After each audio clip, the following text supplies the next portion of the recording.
All right, I've had a few to drink tonight, so let's do a fun kind of thought experiment, shall we? So the MCX Spear, right? The darling child of the United States military now. Dang, that thing is a pretty wicked looking rifle, I'm not gonna lie. But here's the problem. So during SHOT Show, with all the SHOT Show coverage, this was advertised for like $4,200. Well, holy shit, that's a lot of money, especially for, you know, normal Americans. I'm sure this will still sell like hotcakes, but that got me thinking, can you just build your own kind of sort of analog to the Sig MCX Spear and just call it good? Well, kind of sort of. We can use Sig's own product to do that. This is the 716i that you guys have seen. These are very prolific in just about every major big box store that I've ever seen. But let's go down the list and see what this thing can do and what we can do to this guy here to save some money and still get the same capabilities as this guy. One, the Sig suppressor. This comes with a taper mount as well, so you can just stick your suppressor on this taper mount, call it good. Okay, done. Ain't worried about that. This one says it's chambered in 277 Sig Fury. Well, I'm sure that's going to be ridiculously expensive whenever it comes out. Luckily for us, the MCX Spear will also come out in 308 and 6.5 Creedmoor. Well, there you go, huh? 308, done. Very nice. All right, let's keep going. Non-reciprocating side and rear charging handles. Well, unfortunately, this is part of the MCX Spear at home experiment. There's no side charging handle, is obvious. I suppose if you felt really confident, you can just mill a slot in here and drill and tap a hole, but that's kind of stupid. But that being said, this does have the rear charging handle. So there you go. And I suppose technically it is on the side. Fair enough, right? Even though it's kind of in the back and it's ambi. So there you go. Bing, bang, boom, done. Side rear charging handle. That looks pretty nice, but I don't know. 6 position folding collapsing stock. Ooh, all right, so check this out. So I robbed the law folder off my 6.5 Creedmoor gun. So it does fit on a 716i, and with a BCM stock or pretty much any other stock one, you still retain all 6 positions.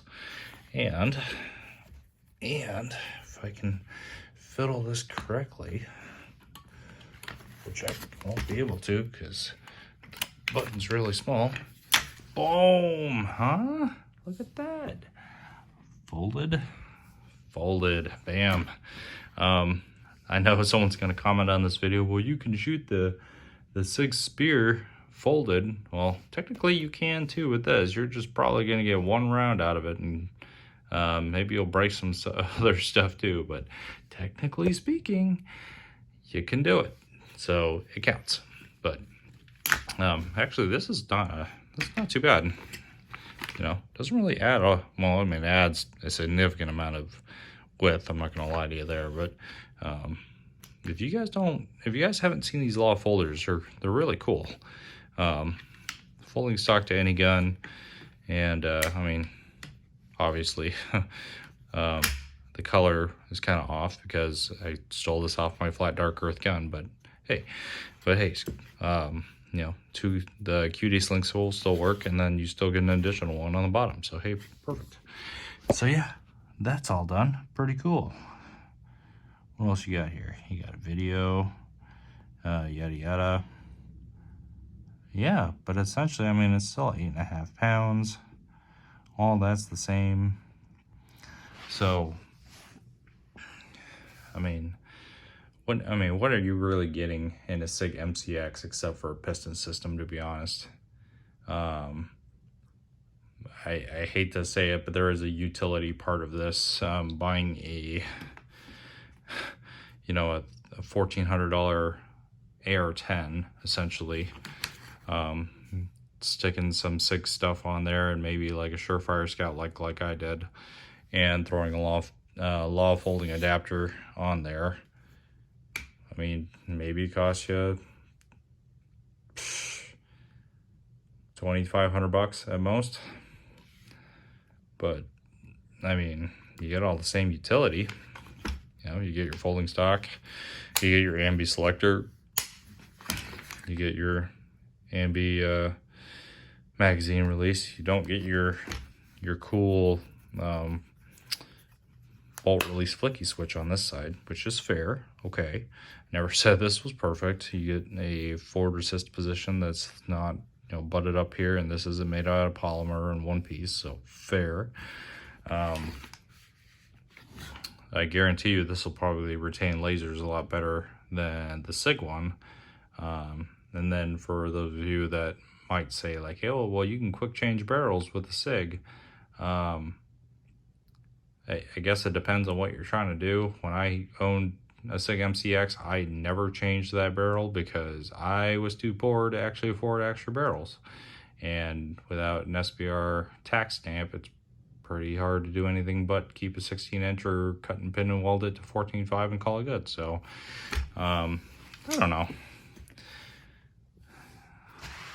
I mean, this is really cool and tactical and all that, but $4,000, that's a whole lot of cheddar. You can literally buy 2 of these for the same price as one of those. I mean, what are you really getting outside of a piston system, a cool handguard, and the fact that you can say you have a Sig MCX, you know?